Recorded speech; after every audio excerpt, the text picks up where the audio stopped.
Buon pomeriggio a tutti, io sono Luca Porrino, insieme ad Eli siamo l'Expera Game Studio.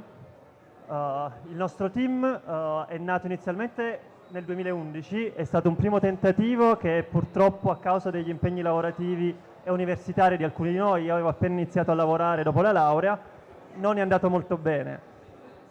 Quindi abbiamo deciso a gennaio 2015, quando io ho in modo volontario ho lasciato il lavoro per dedicarmi full time al game development insieme a Eli, e quindi partiamo a gennaio 2015 con la nostra prima avventura grafica in 2 persone e sviluppiamo questa nuova avventura, che è il primo episodio della nuova avventura che abbiamo pubblicato in 4 episodi. Eli D'Addio qui è lo scrittore e lo sceneggiatore e si occupa di tutta la parte creativa e artistica, oltre a sviluppare i concept del gioco. Io invece sono Luca, sono ingegnere informatico e ho fatto vari anni di esperienza come consulente informatico e di sviluppo software, e mi occupo della parte tecnica, organizzativa e della realizzazione pratica poi effettiva del progetto. Insieme entrambi diciamo che riusciamo ad avere un po' tutte le competenze che ha un game designer bravo, con l'unica pecca della grafica. Purtroppo non siamo bravissimi con la grafica e quindi questa è una cosa che ci ha limitato un pochettino all'inizio.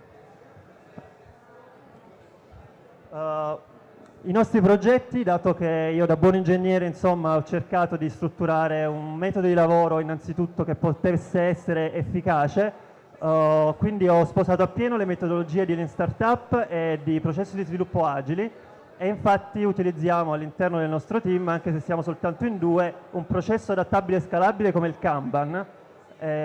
Dopo l'inizio del lavoro, grazie a al nostro modo di lavorare, dopo appena 3 settimane siamo riusciti a rilasciare il nostro primo minimum viable product, che è stato il primo episodio di A Matter of Chaos, la prima versione del primo episodio di A Matter of Chaos, che è un'avventura fantanoir, un'avventura grafica fantanoir molto complessa e impegnativa, con la caratterizzazione dei personaggi molto forte. Dopo sostanzialmente 3 mesi riusciamo a rilasciare tutti e 4 gli episodi, dato che il pubblico dopo il primo episodio ci ha dato un feedback molto forte. In 4 mesi quindi rilasciamo tutti e 4 gli episodi, che riescono ad avere molto successo su Kongregate, avendo l'assegnazione di badge e guadagnandosi la vittoria di vari contest mensili e settimanali. Tuttora molti giocatori ci chiedono lo sviluppo di un sequel, ed è di questa cosa che poi parleremo dopo. Grazie diciamo, alla nostra metodologia, durante il 2015 siamo riusciti a sviluppare un framework per lo sviluppo di avventure grafiche, che ad oggi ci permette di sviluppare un'avventura grafica di circa 20 minuti in circa una settimana di lavoro. L'ultima di queste è Rogue Quest, che l'abbiamo pubblicata praticamente esattamente il mese scorso su Kongregate, ed fino a stamattina era ancora in home page. In un mese ha fatto 35.000 visualizzazioni e giocatori. Dato che è piaciuta così tanto questa avventura, già stiamo preparando un secondo episodio, sempre ovviamente nei ritagli di tempo, perché poi stiamo lavorando contemporaneamente a dei progetti un po' più importanti. In ogni caso questo nuovo episodio avremo un restyling grafico totale, mentre il primo episodio era principalmente in pixel art, il secondo episodio avrà una grafica totalmente rinnovata, disegnata direttamente in alta definizione. Un po' cosa abbiamo fatto in quest'anno sostanzialmente. Abbiamo pubblicato la nostra avventura grafica di punta, che è A Matter of Chaos, in 4 episodi, di cui parleremo anche di questa un po' più approfonditamente in seguito. Poi è stato pubblicato A Matter of Time, che è un 5-minute game di una scena estratta dal sequel di A Matter of Chaos che tanti ci hanno chiesto. L'abbiamo pubblicato per promuoverne il lancio del Kickstarter, che purtroppo non è andato a buon fine, ma ci ha insegnato tanto. La nostra seconda avventura grafica di punta è A Tale of Chaos, che attualmente è stato pubblicato un preludio sempre su Congregate e Newground, che anche questo ha ricevuto un forte feedback dai nostri giocatori. Il primo episodio è un preludio ed è un episodio autoconclusivo a sé stante, e al momento abbiamo anche sviluppato la prima parte, quindi del seguito della nostra avventura Tale of Chaos, che presentiamo anche qui in showcase allo Svilup Party. E ne approfitto per mostrarvi il video trailer di A Tale of Chaos.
Allora, i commenti e i premi che sono stati inseriti nel trailer sono stati tutti fatti sul preludio di A Tale of Chaos, e li abbiamo inseriti come per mostrare un pochettino il feedback ricevuto dai nostri giocatori, che è stato comunque molto forte anche per questa avventura.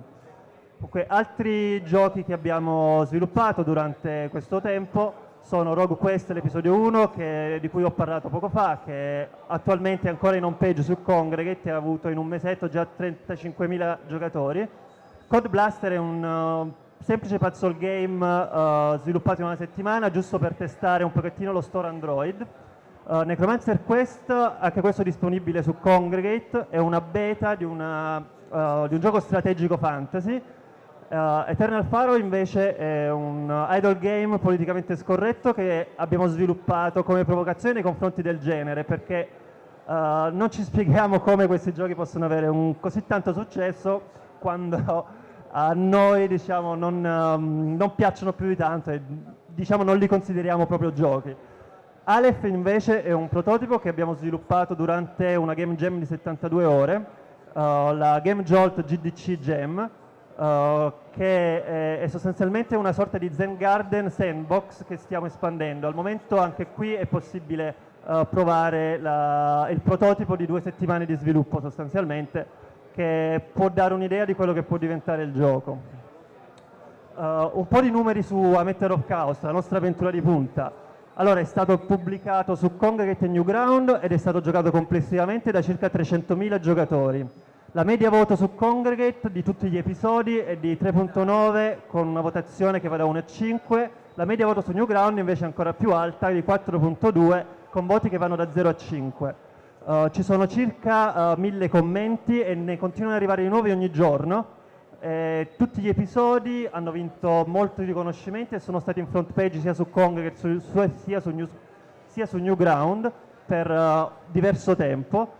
E su Congregate tutti e 4 gli episodi di A Matter of Chaos sono tra i primi 85 highest rated point and click games, quindi comunque ha avuto un buon successo di pubblico e di giocatori. Progetti per il futuro: attualmente, dato che vogliamo migliorarci sempre di più, stiamo sviluppando un nuovo framework per lo sviluppo di avventure grafiche sia 2D che 3D, che possa essere modulare e facilmente espandibile. Una volta sviluppato questo nuovo framework, vorremmo sviluppare il sequel di A Matter of Chaos, No Rest for the Wicked, che ci è stato chiesto da tanti giocatori, e quindi vorremmo portare a termine questo nuovo episodio e farlo in modo quanto più professionale possibile. Un altro progettino che stiamo sviluppando in questo momento è fare una versione rimasterizzata dei primi 4 episodi di A Matter of Chaos, unificarli insieme, rinnovando complementariamente la grafica in alta definizione, aggiungendo nuovi contenuti e riscrivendo completamente i dialoghi e interazioni del gioco. E vorremmo pubblicare poi questa versione rimasterizzata su PC, Mac, Android e iOS. E oltre a questo ovviamente abbiamo una serie di idee, nuove proprietà intellettuali che stiamo portando avanti anche con altre persone. Adesso passo la parola ad Eli, che vi parlerà quindi del sequel A Matter of Chaos No Rest for the Wicked. Però per farvi un'idea di che cos'è A Matter of Chaos vi faccio vedere anche un trailer sviluppato per la versione complete di A Matter of Chaos. Scusate che la qualità non è delle migliori, ma è stato fatto da me, è stato il mio primo montaggio video praticamente, diciamo è abbastanza amatoriale, però diciamo, essendo un ingegnere e avendo un po' diciamo, la competenza grafica di una pietra, insomma forse non è così male.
Ci tenevamo anche a specificare che la musica del trailer e anche 3 musiche dei A Matter of Chaos Complete sono state scritte in modo originale da Andrea Pagani, un musicista di Bologna che è qui presente, qui davanti, che ci ha dato, diciamo, un tocco anche molto profondo al nostro gioco e soprattutto in alcune scene ha dato veramente quello che per noi era la musica che serviva in quel momento.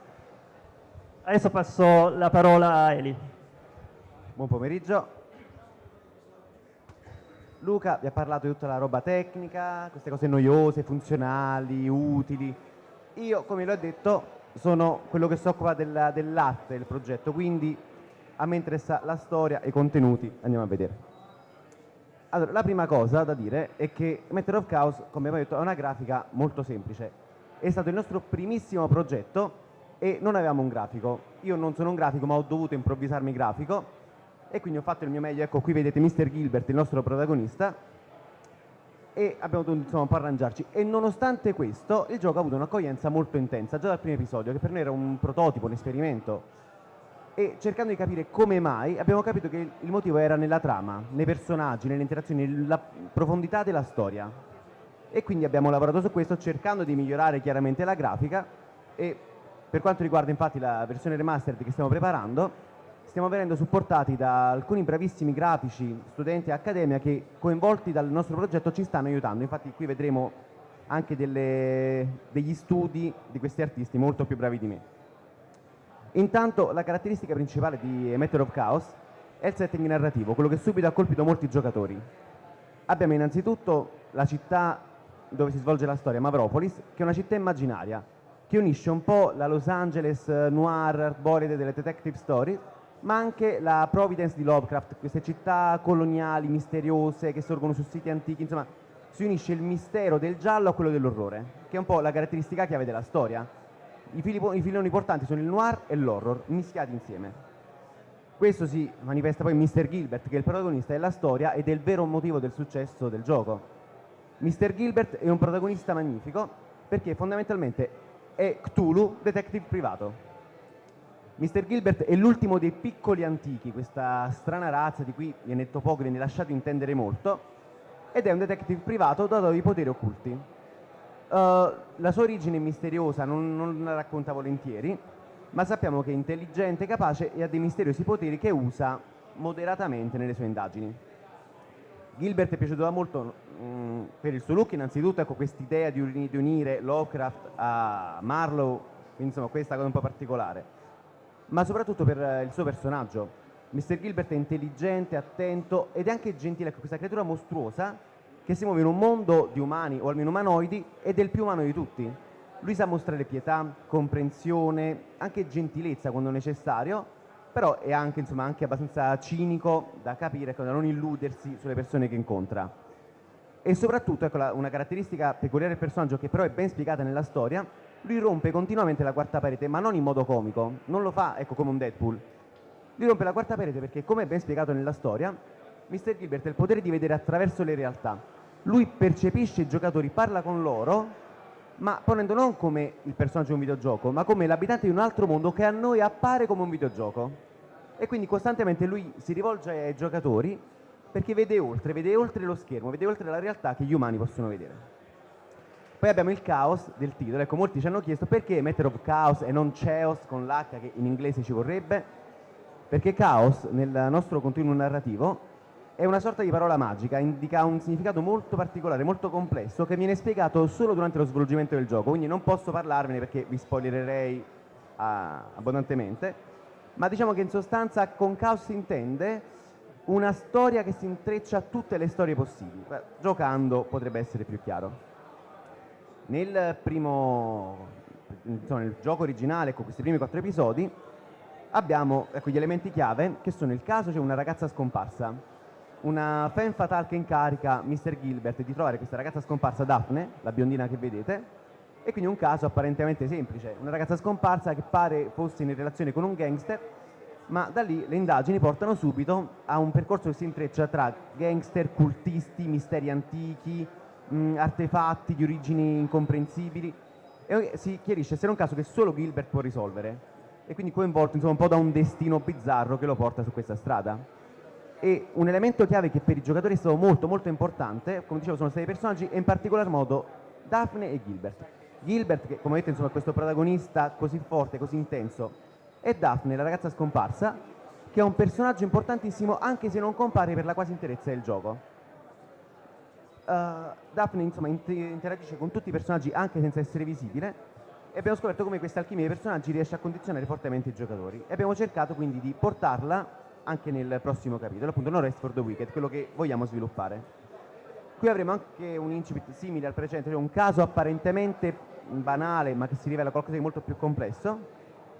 Personaggi, abbiamo cercato di introdurre alcuni personaggi del primo gioco, ma di introdurre anche molti nuovi, e anche qui abbiamo cercato di creare un'alchimia di personaggi che coinvolgono il giocatore su molti piani emotivi.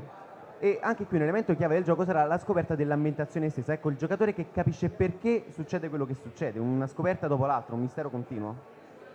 È un gioco ricco di riferimenti e tematiche, come abbiamo detto il noir di Humphrey Bogart e Raymond Chandler, l'horror particolarmente ispirato a Cthulhu, che io amo tantissimo, e riferimenti a mani piene della nerd culture, in particolare a Ron Gilbert, che dà appunto il nome al nostro protagonista, come qualcuno avrà intuito. Il gameplay è quello di una classica avventura grafica dei bei tempi di una volta, però con alcuni elementi particolari. Innanzitutto noi abbiamo contato molto sui dialoghi, sulla scoperta delle relazioni tra i personaggi, ecco, proprio una detective story in cui il giocatore deve indagare.